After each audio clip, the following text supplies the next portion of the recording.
Coming up on Cannabis Coast to Coast News this week, did the California Health Department cover up the death of a cultivation worker from inhaling keef dust in 2020? That was 2 years before Lorna McMurray died in Massachusetts from the same workplace conditions. Tony Lange of Cannabis Business Times breaks that story this week. We talk with him one-on-one. Basically, this worker in California died of work-related asthma in 2020. Again, we don't know when in 2020 because these agencies in California haven't released any public records on it. Plus, rescheduling has moved to the back burner of initiatives in the Republican-controlled government, and that didn't stop two prohibitionist senators from an attempt to usurp Trump's executive order. Plus, the ballot initiative in Massachusetts to shut down the adult use market clears another hurdle to get that prohibitionist back move on the ballot in November. And the Texas Department of State Health Services has shared a proposal to raise the hemp business license in that state, increasing a hemp business license from $250 a year to $25,000 a year. And at the same time, in the same state, Circle K stores are now carrying THC-infused beverages with up to 30 milligrams of THC. We'll get our hemp report from Kerry Hinkle in Washington, D.C. this week, where that industry is looking to delay the proposed federal hemp ban by 2 years. All that and state reports from coast to coast on Cannabis Coast to Coast News next.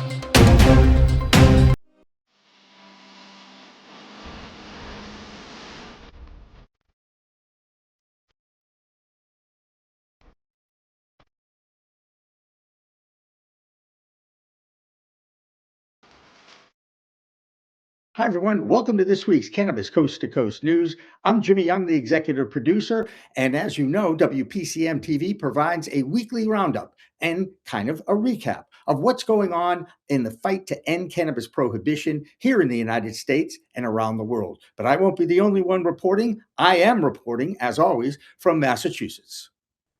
I'm Karen Black in Arizona. I'm Curtis Emery from Massachusetts. I'm Kimmy Cannabis in Oklahoma. I'm Amy Carter in Michigan. First up, Cannabis Business Times reporter Tony Lange had a story this week that should shake up the cannabis industry, especially the manufacturers, about unsafe working conditions. You might remember that in 2022, a TruLeaf employee named Lorna McMurray died after inhaling keef dust that brought on a fatal asthma attack. At the time, reports had that accident as the first death in the cannabis industry. Now, thanks to the reporting of Tony Lange, he's discovered another death 2 years before Lorna McMurray suffered that fatal asthma attack. What happened in California? Can you walk me through it? I know you spent a lot of time on it. No, that's okay.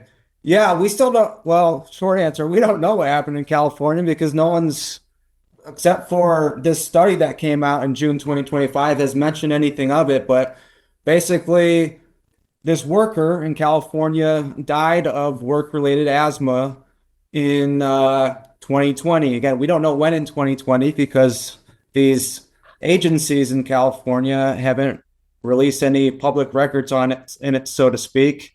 And like you mentioned earlier, we all know what happened with Lorna McMurray in Massachusetts back in the beginning of 2022. And that's what piqued the interest in this story, is like, wait, someone died of basically the exact same thing at least a year, maybe closer to 2 years before Lorna died, because she died in January 2022, and this California worker died in 2020. It wasn't reported, the California worker, but the Massachusetts worker was reported by the CDC as the first work-related death in the cannabis industry. And we now know that that's not true. The CDC got that wrong. So that's what kind of piqued my interest was Lorna McMurray's death preventable? Yes, the answer to the question after reading your article is yes, it was. That's the way I look at it. It was very blatant. You did, and you had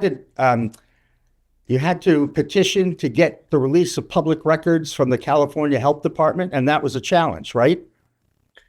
Yeah, I mean, that was 3 months in the working. So basically, once I learned of this June 2025 study that was collaborated on by 4 states, California, Massachusetts, Washington, and Michigan, to study work-related asthma in the cannabis industry.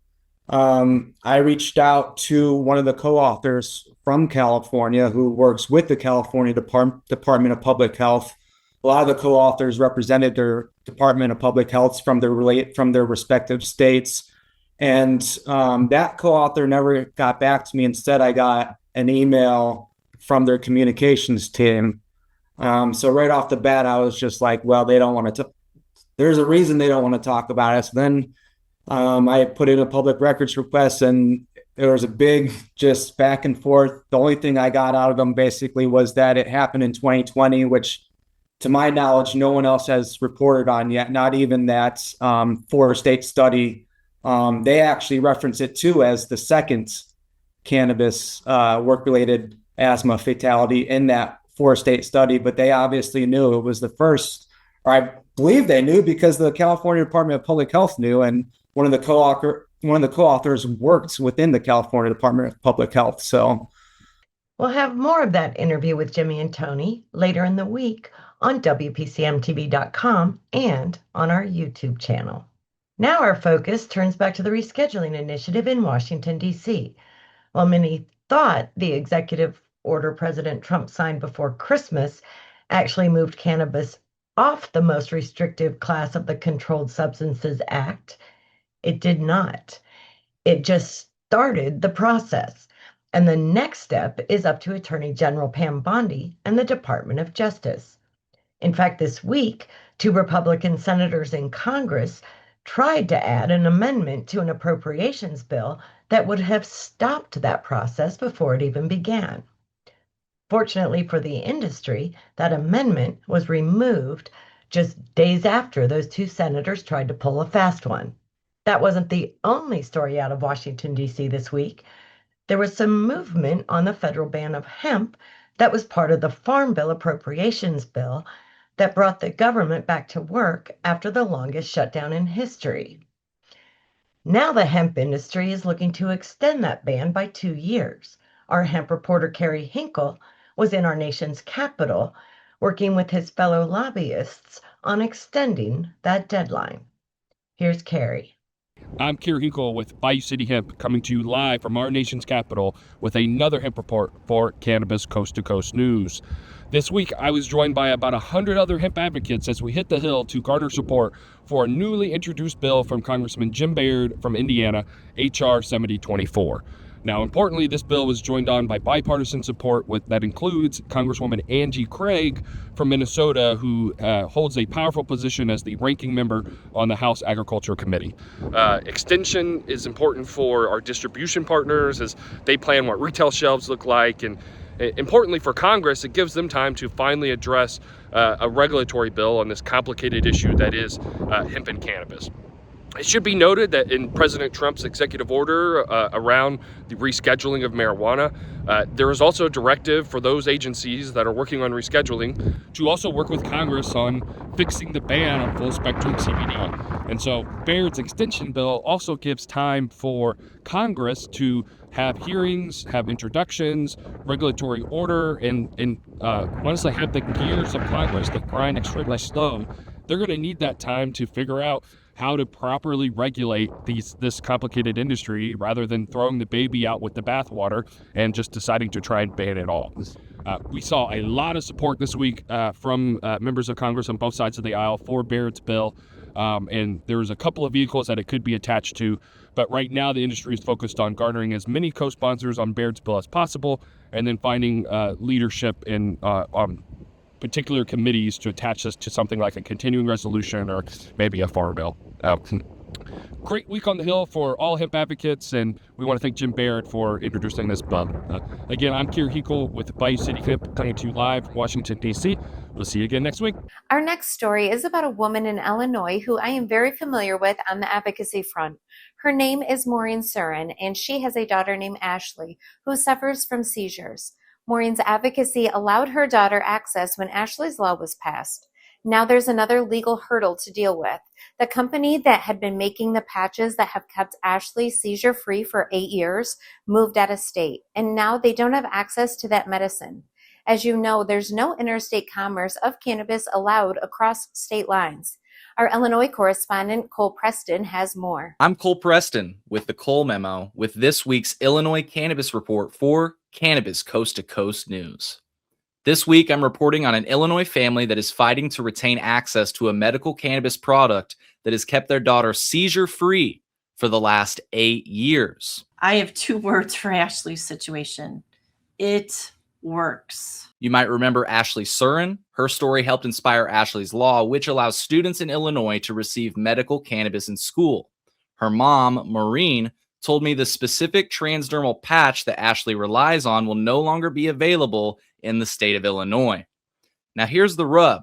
Those same patches are still sold in other states, but bringing them back to Illinois is still illegal under federal law. Somebody who needs a medication in another state should not have to break a law to get it. The Surins say they've heard from both elected officials at the state and federal level as they push for a legal pathway to keep Ashley's medication accessible.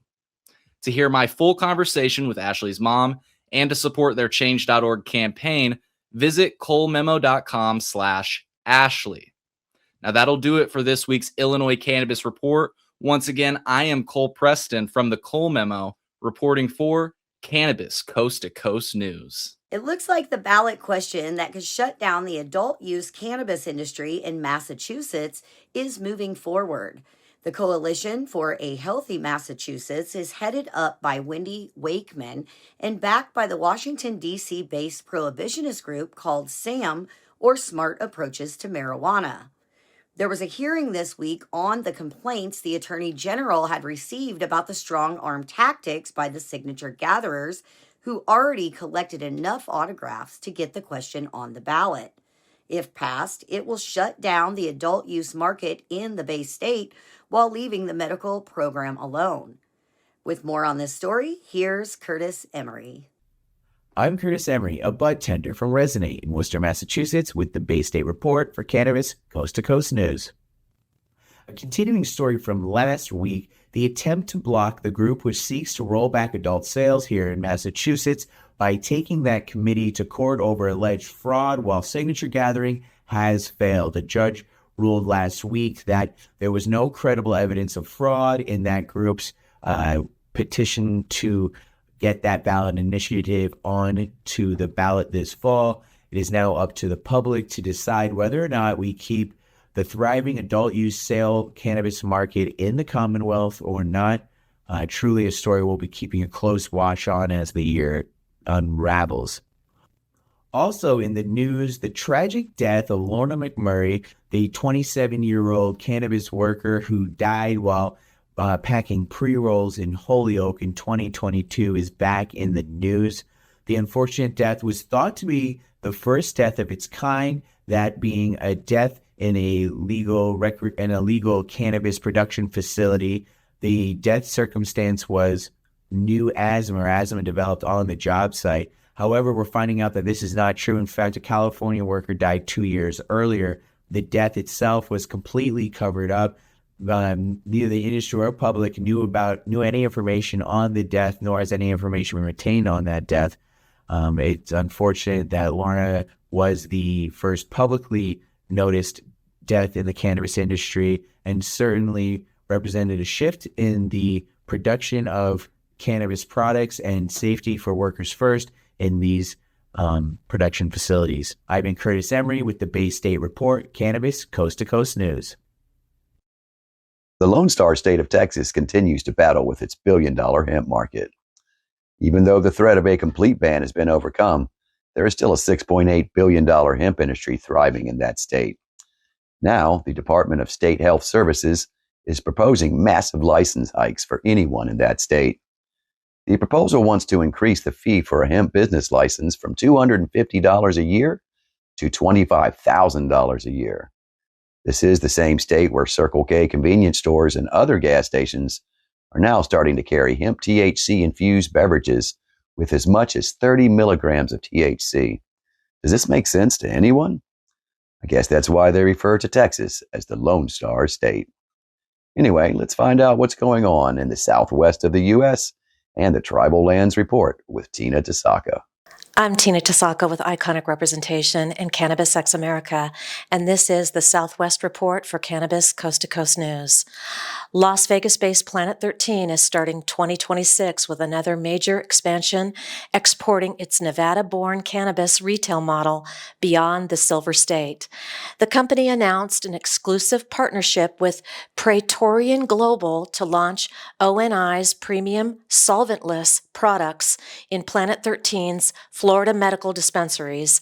The rollout includes ONI's all-in-one hash rosin vape, now available statewide in Florida, with cold cure rosin arriving in January.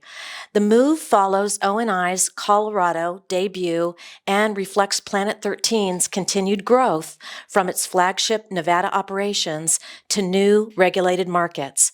Brand ambassadors will appear at select stores on launch day with ongoing in-store events planned into the new year. Planet 13 says the expansion reinforces Nevada's influence on the evolving national cannabis industry. A new bill moving at the Arizona legislature could expand protections for terminally ill medical marijuana patients. House Bill 2081, known as Ryan's Law, would clarify state statutes and require licensed healthcare facilities to allow medical marijuana use in designated areas while banning smoking or vaping. The bill keeps current possession limits, tightens caregiver standards, and would only take effect with approval by a 3/4 vote of both chambers. That's it for the Southwest highlights. I'm Tina Tasaka with Iconic Representation and Cannabis Ex America for Cannabis Coast to Coast News. That'll do it for the A block of this week's Cannabis Coast to Coast News, but we'll have more state reports coming up next, including an interview our California reporter Dina McGee did with an attorney in San Diego named Kelly Hayes. She won a major victory for advocates in that city, reversing a law that had been on the books since 2017. Cannabis Coast to Coast News continues after this. Thanks, Dina. Yes, we had an incredible victory today. Your cannabis business could be overpaying by hundreds of thousands of dollars in federal income taxes because of one simple assumption that you're making about your accountant. A dispensary owner in Colorado called me frustrated as hell. He'd been working with the same accountant for 3 years. His accountant said, "What's 471C?" Here's what the ignorance of that accountant was costing this business owner: $180,000 every single year for 3 years. 471C has been around since 2017. We're talking about an 8-year-old tax provision that many cannabis CPAs don't fully understand. 471C is one of the most complex and highly debated tax strategies in the cannabis industry. If you want to make sure you're not leaving any money on the table, I'm offering free 471C reviews this month. Link in the description.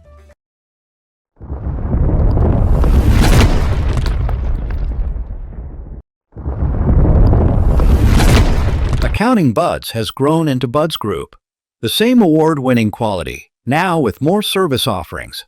Buds Group, your best buds in the biz.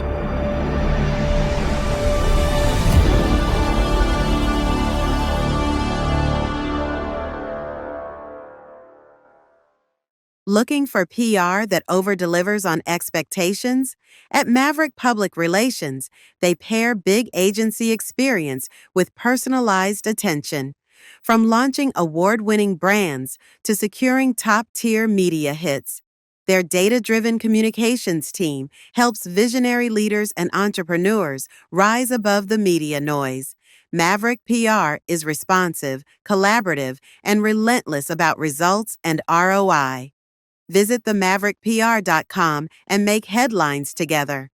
If you want to make history, if you want to be part of history, if you want to say you helped legalize marijuana in America, now is the time to join us.